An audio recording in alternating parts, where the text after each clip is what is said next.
En 1975, le pape Paul VI écrivait « La grâce et la vocation de l'Église, c'est d'évangéliser. C'est sa raison d'être. Elle existe pour évangéliser. » En 1999, le pape Jean-Paul II parlait de l'évangélisation de l'Asie en ces termes. L'Église est convaincue qu'au cœur des peuples, cultures et religions d'Asie, il y a une soif d'eau vive, une soif que l'Esprit lui-même a suscitée en son sein et que Jésus-Christ seul peut satisfaire. C'est pour répondre à cet appel que la congrégation du Saint-Esprit a pris le parti d'envoyer des missionnaires dans plusieurs pays d'Asie. En septembre 2007, 3 confrères ont été envoyés au Vietnam pour y fonder la première communauté spiritaine. À l'époque, la communauté était constituée du père Patrick Palmer, l'actuel supérieur de la communauté, du père Anthony Lê Quang Chinh et du père Frédéric Rossignol. Ceux qui connaissent la situation de l'Église au Vietnam pourraient se demander pourquoi la congrégation a choisi de venir au Vietnam, un pays où l'Église est déjà solide, dynamique, très généreuse en vocation consacrée, que ce soit dans les séminaires ou dans les congrégations. Un pays où les fidèles qui assistent à la messe en semaine se comptent en centaines et aux messes dominicales en milliers. C'est l'Esprit Saint qui nous révèle le sens de notre présence au Vietnam et la mission qui est la nôtre. Nous découvrons que nous sommes appelés à élargir les horizons de l'Église vietnamienne pour qu'elle prenne conscience des besoins de la mission de l'Église universelle.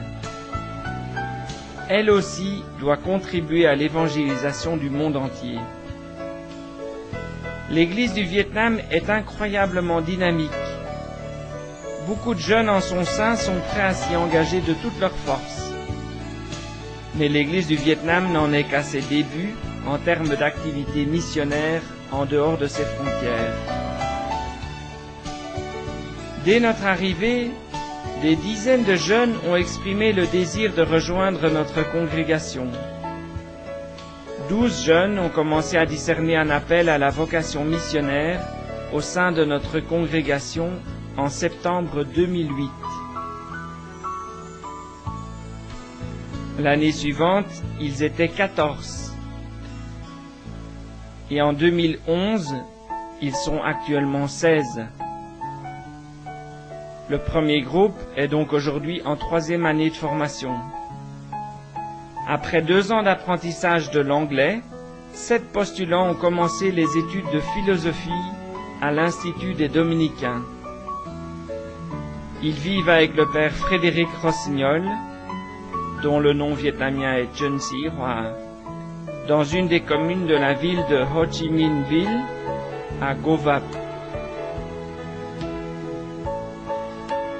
Le père Lê Quang Chinh, lui, est responsable des aspirants, ceux qui étudient l'anglais. Cette année, ils sont 9.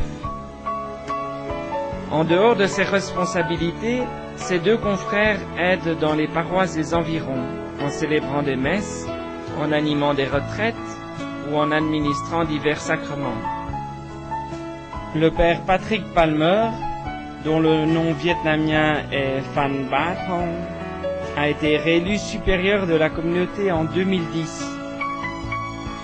Étant donné qu'il a une longue expérience missionnaire derrière lui, en Europe et en Afrique, c'est lui qui aide la communauté à discerner là où l'Esprit nous attend. Il continue de donner des cours d'anglais à nos séminaristes et se met également au service de la communauté anglophone de la ville. Depuis cette année, nous avons un nouveau confrère, le père Lê Phu Quoc. Comme le père Trinh, il est vietnamien nord-américain. il a été ordonné aux États-Unis en juillet 2010 et seulement un mois après son ordination, il est venu nous rejoindre au Vietnam. Il travaille au sein de la branche vietnamienne de l'ONG Caritas. Ce faisant, il nous rappelle combien l'engagement pour les pauvres est une des dimensions essentielles de la mission d'aujourd'hui. Caritas a pour mission de lutter contre la pauvreté qui porte atteinte à la dignité humaine et de promouvoir les droits des pauvres. Elle considère les pauvres non comme des sujets dont on aurait pitié, mais comme des acteurs de leur propre destinée. La devise de notre congrégation est « Un seul cœur et une seule âme ». C'est la raison pour laquelle notre communauté maintient des liens étroits avec les confrères de par le monde. En premier lieu, avec le supérieur général de la congrégation, le père Jean-Paul Hoc, qui est venu au Vietnam en 2010. Nous avons aussi, au sein de la congrégation, des confrères vietnamiens qui ont été formés à l'étranger et qui travaillent à l'étranger. Les pères Bin,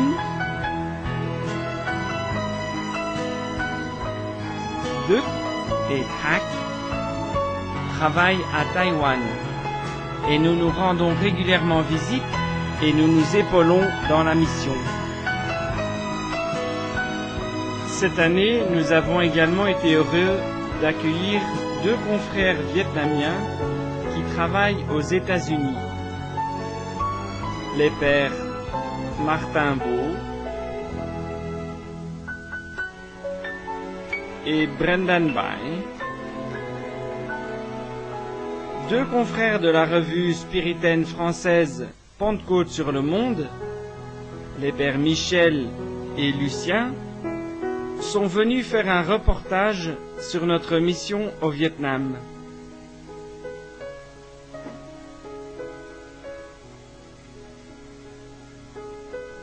Le supérieur de Taïwan-Vietnam, le père Jean-Pascal Lombard, vient plusieurs fois par an nous rendre visite. Le père Victor Narciso, portugais, travaillant à Taïwan, nous a également visités.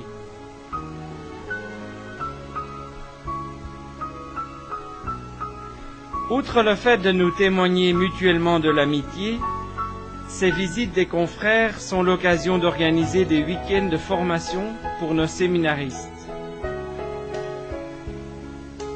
Au Vietnam, nous collaborons également avec des missionnaires d'autres congrégations locales ou internationales qui prêchent des retraites et donnent des formations pour nos candidats.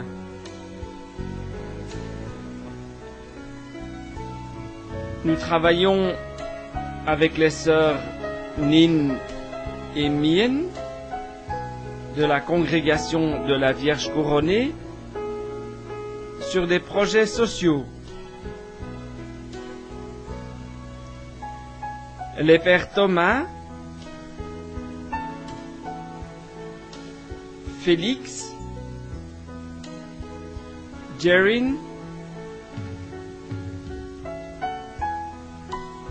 les sœurs Johanna et Fay, la sœur Thuy, ont partagé avec nos candidats sur les défis, joies et difficultés de la mission d'aujourd'hui. Nous avons également beaucoup d'amis et bienfaiteurs qui sont très attentionnés. Ils visitent régulièrement notre communauté. Nous pouvons aussi compter sur les Vietnamiens qui habitent à l'étranger, en particulier aux États-Unis. Mais nous avons aussi des bienfaiteurs irlandais, français et belges. Sans ce soutien amical, spirituel, mais aussi financier, il nous serait impossible de travailler au Vietnam. Dans nos 2 maisons de formation, dans les districts de Phu Nhuận et Go Vap, nous aidons nos candidats à découvrir en profondeur ce que signifie l'appel à la vie missionnaire. Nous insistons sur l'importance de la vie communautaire, sur les valeurs qui en découlent, l'amitié, la confiance, l'acceptation des différences et le pardon.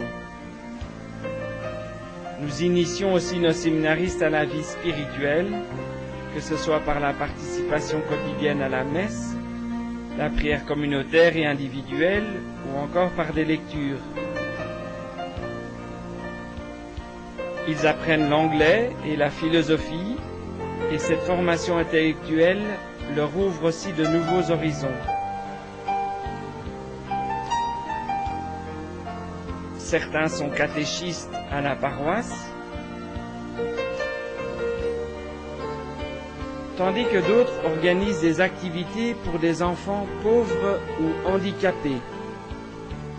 Cette année en particulier, nous avons collaboré avec des orphelinats tels que Tefan, pour enfants physiquement handicapés,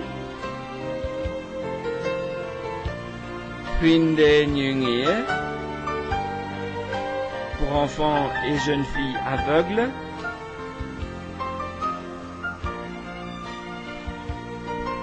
Modern, pour des enfants de familles socialement défavorisées.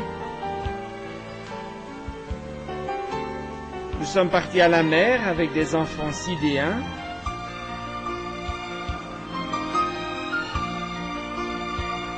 Et nous visitons aussi des homes pour personnes âgées.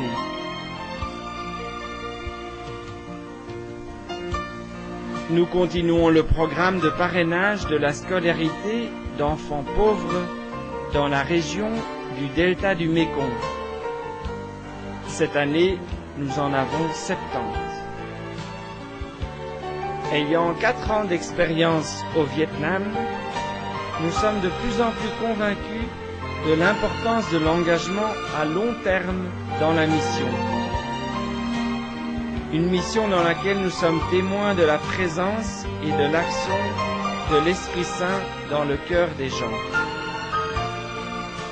Nous avons tant de raisons d'être reconnaissants vis-à-vis des Vietnamiens. C'est un peuple joyeux, simple et courageux. Les adultes sont nombreux à se sacrifier pour que leurs enfants aient un avenir meilleur. En vivant au milieu des Vietnamiens, nous découvrons que chaque homme et chaque femme a besoin d'être aimé par ses proches et par Dieu. Que Dieu continue de bénir notre mission à tous, qu'elle soit au Vietnam ou en dehors du Vietnam.